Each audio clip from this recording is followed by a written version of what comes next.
अगर आप कभी दिल्ली घूमने गए तो ऐसा बहुत कम होगा कि इंडिया गेट ना घूमें। लाल किले के बाद अगर दिल्ली को किसी दूसरी बिल्डिंग से पहचाना जाता है तो वो है इंडिया गेट। लेकिन क्या आपको इंडिया गेट के बनने की कहानी पता है? क्यों बनवाया गया था इसे? आज यही कहानी मैं आपको सुनाने वाला हूं, तो वीडियो को एंड तक जरूर देखिएगा, क्योंकि अपना इतिहास नहीं जानोगे तो खुद को कैसे पहचानोगे। इंडिया गेट दिल्ली की सबसे फेमस बिल्डिंग है। इसे बनाने में 10 साल का टाइम लगा था। इसकी ऊंचाई 137 फुट है।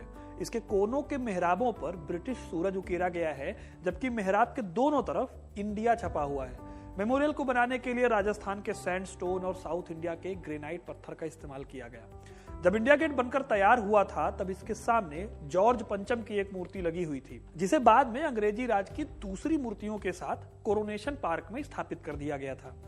अब आते हैं इंडिया गेट के बनने के इतिहास पर कि इसे क्यों बनाया गया था। इंडिया गेट के बनने की कहानी को जानने के लिए हमें जाना पड़ेगा वर्ल्ड वॉर 1 के दौर में, जब दुनिया भर के देश मित्र राष्ट्र और सेंट्रल फोर्सेस के बीच में बंटकर लड़ाई लड़ रहे थे।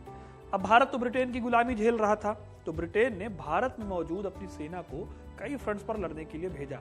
साल 1918 में वर्ल्ड वॉर खत्म हो गया, लेकिन अगले ही साल अफगानिस्तान से ब्रिटेन की एक और लड़ाई हो गई, जो कि तीसरी एंग्लो अफगान वॉर कही जाती है। पहले वर्ल्ड वॉर में भारत के कुल 8 लाख सैनिक लड़े, जिसमें से 70,000 के करीब सैनिक मारे गए, लेकिन इन सोल्जर्स को कोई क्रेडिट नहीं मिला। इसलिए तय किया गया कि ब्रिटिश इंडियन आर्मी के सोल्जर्स को एक ट्रिब्यूट देते हुए कोई मॉन्यूमेंट बनाया जाए।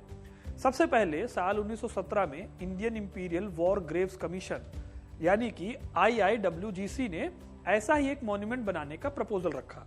इस टाइम पर वॉर खत्म होने की कगार पर थी। इस प्रपोजल का आइडिया था कि जहां जहां भी ब्रिटिश इंडियन आर्मी के लोग